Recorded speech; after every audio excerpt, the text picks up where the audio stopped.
Well, all right, let's talk about Brock Purdy and the 49ers pulling off the victory in a game that at times felt a little too close for comfort, ended up feeling very comfortable late in the fourth quarter. But I didn't think this was Purdy's best game. He definitely looked the most human we've seen him look in this game, but the 49ers offense was rolling and looked absolutely amazing, and I thought Purdy picked it up. And while, his stats might be a little bit better than his actual performance, I still thought this was a fine performance from him, given the full body of work. So we're going to talk about the negatives, the positives, and the positives of the team itself. So let's just get into it. So let's start off with this play. There's just no getting around it. There were just some off plays by Brock Purdy, and this is an example of one where it's going to be a man coverage play, and you see the route on the screen and you can see exactly how it could work and how it could backfire, right? On one hand, route with a quick cut on this 3rd down and 3 in man coverage could get open, but it has to get open before the linebacker over the middle of the field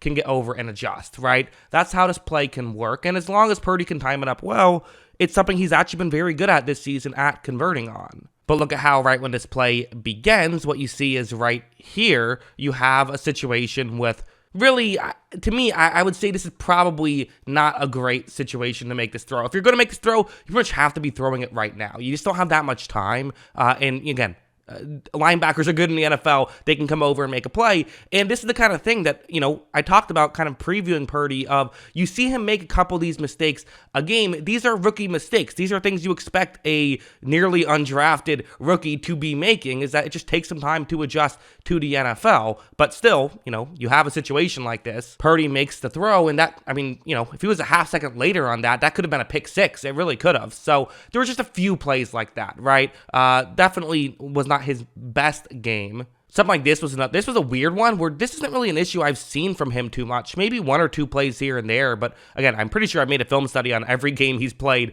in his career in the NFL. So check those out on this channel if you want to hear more of my thoughts on him. But he's usually been very good at putting the ball where he has to put the ball, and as a whole, I would still say did a pretty good job in this game at that. But again, it's the playoffs. You got to be really good at times. This play, it's going to be a play action. You have Deebo Samuel running kind of a route over the middle, whereas you have Brandon Ayuk running a deeper route. That's what's happening here. Typically, the way this play works is that you follow the safety. If the safety stays deep, you throw over the middle. If the safety comes in and goes over the middle, then you throw the ball deep. That's typically how your read goes. Right when this play begins, you're going to see that when Purdy runs this play action, Deebo Samuel is completely wide open. Nobody picked him up, and you have just a completely open Deebo Samuel, who, by the way, there's only one Seattle player who's off screen past him. So there's a very real chance Samuel is getting a touchdown if you hit him right here. I don't know why Purdy screws this up, really. I'm assuming Purdy just saw right away that he had a one-on-one matchup deep down the field, because that's what's happening, and just said, well, if it's a one-on-one matchup down the field, got to take it. Just never even noticed Samuel, which is kind of understandable. But Purdy is going to end up throwing this one down the field, and not to make matters worse, there was a bit of a miscommunication as well, which could have been an interception. So again, there were just some flukiness going on there. I think it's fair to say. But that being said, there were still some things I really liked, like something like this, which, yes, I'm pausing already midway into the play. The broadcast did not show the beginning of the play, so whatever, we'll just pick it up here. But it's a 3rd down and 10. You have Samuel running just an underneath route right here. I think a lot of young quarterbacks would force something right here. You're losing now. You were up big. You let the other team come back and take the lead. You're frustrated. Kind of the last thing you want to do is just let someone else try to make the play. You want to be the guy who makes the play. But the reality is,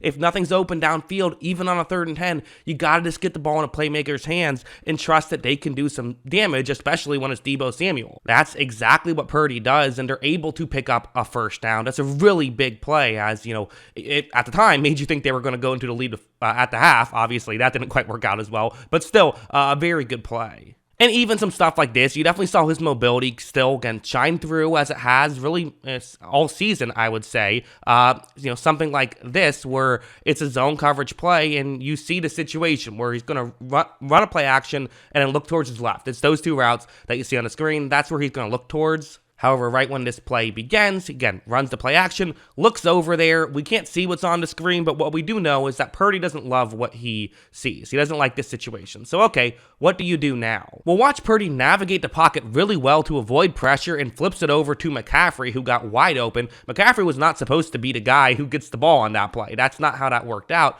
But again, Purdy has done a very good job, I would say, of these off-script plays. That's one of the things that's been a real bright spot for San Francisco, and for Purdy has been those types of things. Of course, going over here, it also helps when this kind of stuff happens, where this is going to be just a handoff to McCaffrey, and you see the blocking concept on your screen. It's going to be a block. It's going to be a run to the left, and look at how well blocked it is. Watch as when McCaffrey gets the ball, you're going to see that, nobody was there, but then also he runs by the few people that got over there. So again, it's a good combination of great acceleration, but also great blocking to get him a good chunk of yards. And then McCaffrey, at this point, you're thinking, okay, great to get those yards, but now you're probably not getting much else. Well, no, watch him be able to blow by nearly everybody else. I thought for a second he was going to get a touchdown there. Didn't quite do that, but still a very impressive play.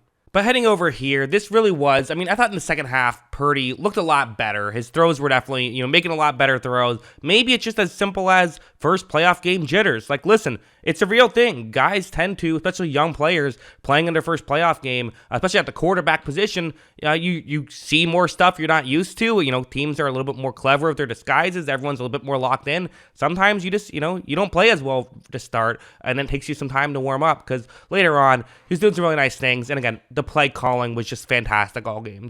Guys were getting open this entire game, and this is a good example where it's going to be a zone coverage play. It's cover 3 zone. They're running a play action, but the play action is actually designed to get a wide receiver open, Jennings, against a corner. That's kind of not how you typically do that. A lot of times you run play actions to get guys open against linebackers, get them out of position. This time you're getting a corner out of position. Watch as when Purdy runs this play action, you see that Jennings right there is just wide open.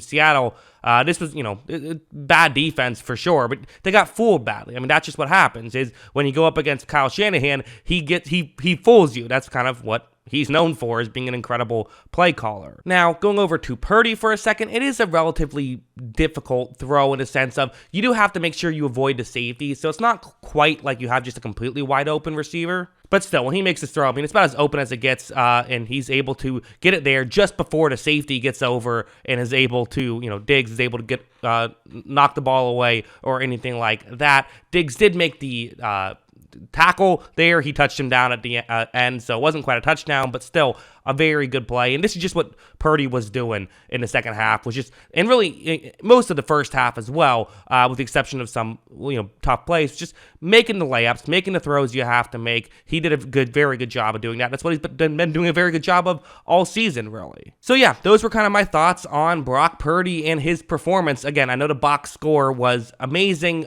There were some issues, and you have to wonder. If you're a diehard 49ers fan, I'm sure there's a bit of you that's worried about, hey, if he has another kind of quarter like that, like he had in this game against a team that's able to maybe take advantage of some of those mistakes, maybe he has a turnover or two, can this team overcome it? But the answer is, there's a very good chance they can, I think. So that's why this is such a dominant team. But yeah, that's what I think. What do you guys think? Let me know in the comments below. Always love hearing from you. And of course, as always, thanks for watching.